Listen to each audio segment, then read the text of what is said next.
আসসালামু আলাইকুম। ঢাকা বিশ্ববিদ্যালয় তথা ডাকসু নির্বাচনে বাংলাদেশ জাতীয়তাবাদী ছাত্রদল কর্তৃক যে প্যানেল প্রণীত হয়েছে, এই প্যানেল আমাকে অত্যন্ত আশাবাদী করেছে। জনাব ভারপ্রাপ্ত চেয়ারম্যান জনাব তারেক রহমান অত্যন্ত সুন্দর একটা প্যানেল দিয়েছেন। হাজার হাজার ছাত্রনেতাদের মধ্য থেকে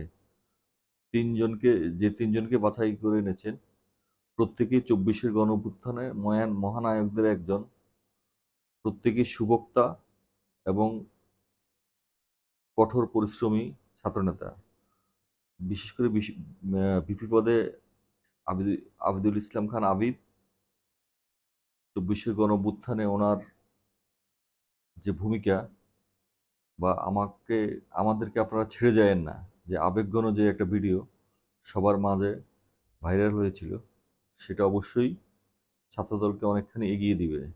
এছাড়াও জিএস পদে তানভীর বারী হামিম এবং তানভীর হাবিব মায়ের এজিএস পদে ভালো ক্যান্ডিডেট বলে আমি মনে করি। এছাড়াও প্যানেলে অন্য যে সমস্ত ক্যান্ডিডেটরা রয়েছেন, প্রত্যেকেই স্ব পদে সবচেয়ে যোগ্য ক্যান্ডিডেট বলে আমার বিশ্বাস। আশা করি জাতীয়তাবাদী ছাত্রদল কর্তৃক প্রণীত এই প্যানেল পূর্ণ প্যানেলে বিজয়ী বিজয়ী হবে। ধন্যবাদ সবাইকে।